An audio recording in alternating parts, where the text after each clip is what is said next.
Hello everyone, welcome back to the channel. It's another video. Today we're doing another shed tour.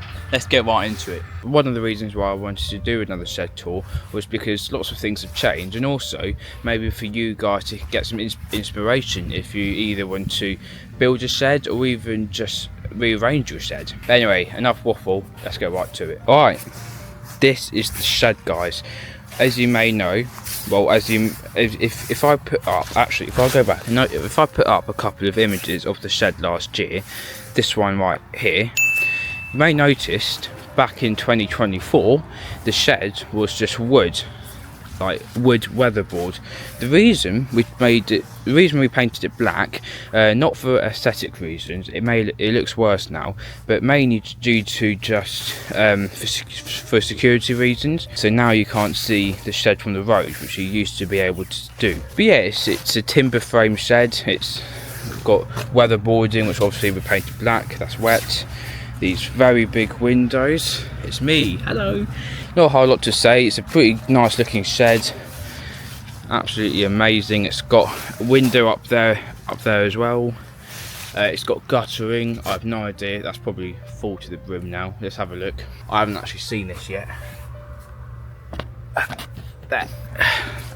I'll have to check back and filming if that's really full or not. But yeah, anyway, there's not a whole lot to say on the outside. These windows, they do come out about 45 degrees, so they do come out quite a lot. Guttering pipe goes down underground. I built a trench and into a ditch.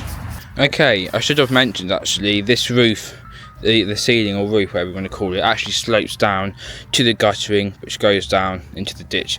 But I should have mentioned that. Also, another thing, the shed is actually resting on a brick wall. So this side of the shed here is just brick wall, and obviously this side is the shed, which is wood. I don't know what I'm saying. I'm a bit tired. But anyway, we're at the front, and we've got two doors. These doors, I don't know what to call them. They're doors, and they've got massive windows on them, and they've also got like these hooks to hook onto like that, and that's mainly just to stop on a windy day or even on a breezy day, stop the shed from like coming out too far and breaking. Same goes to this one. It's got a hook right there, but there's loads of spiders there, and if you don't know me, I'm not a fan of spiders. Okay, going into the shed, well, before we do that, these doors now have blinds on them. Now I would recommend getting blinds for your shed, mainly due to just for security reasons. Otherwise people could literally just peek through like that and see what you got in here. So yeah, these blinds, they're just nailed into the door. Probably cost about £5 or £10, I don't know, but it's well worth it because those blinds could save you getting a robbery. Coming into the shed, the first thing we've got is a mat.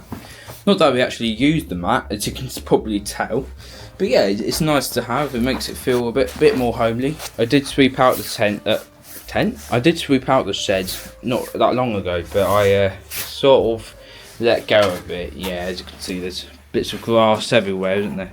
But yeah, if we start with the brick wall side of the tent, on the last shed tour video, all the tools were just laid down resting on the wall. However, what we've done here, we've nailed these hook things. I have no idea what they're called. They cost about £5, and you just nail them into the wall, and it acts as quite a good place to hook up the tools, the spades, rakes, swords, even swords, those things, trowels, etc. You can even hold trimmers up on here, which is good. And these are on quite a lot of weight, and they are very, very solid, so I highly recommend getting them. Resting here, we've got the Hater Harrier 48 Pro. It's quite an old mower now, but it's still going strong. Just need an oil change and a air filter change, but apart from that, no complaints there. It's a very good mower, and that just lives in here. It's better for it to be living here than under a sheet outside, because it can be very moist. If we look at this is a ride-on mower. It's a Westwood ride-on mower. There you go. That's just to speed up the job.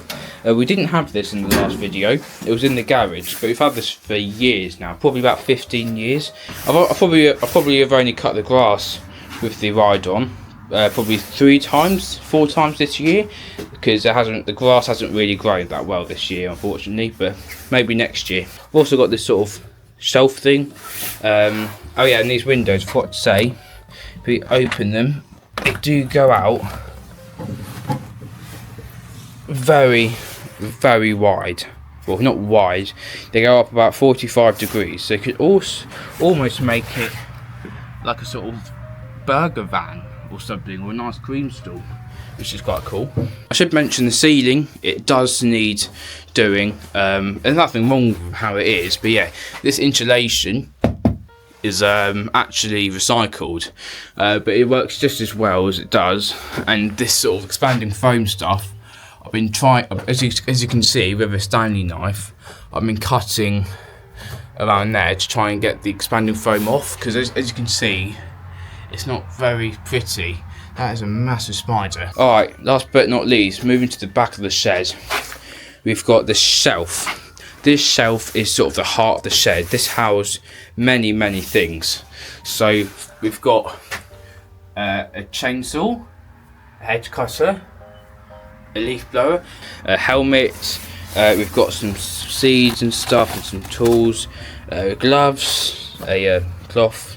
That's when I spilled the petrol on the mowers when I'm filling them up. I don't actually do that. Kneeling mat, very handy, especially on a wet day. We've got petrol canister, which is obviously E10. Oh, that's close. E10 petrol for the mowers.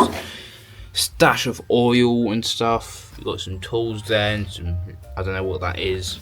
And down here we've got some seeds and stuff, and fertilizer and stuff. We've got these. I've got my dad's jackets in here for working in the garden, and we also have a couple of crowbars right there. I can't remember the last time we've needed to use a crowbar, but there you go. Another thing to mention, the floor. This is just a concrete floor. Nothing really much to say, it's just a concrete floor. However, as you can see, we painted it blue, and this is because, well, concrete, when it gets irritated, because when the mowers go over it and stuff, it can make it dusty. Now the reason, what we've done here, we painted it blue for the dust to stop making this shed dusty, if that makes sense. It took about 3 coats, and it might need another one, it looks like. It's looking not great, but it is what it is, and it works quite well. Function over form, as they say. As you can see here, I did this myself.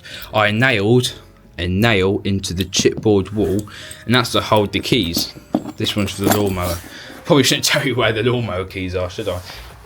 But yeah, that's pretty much all the work I did, and that obviously.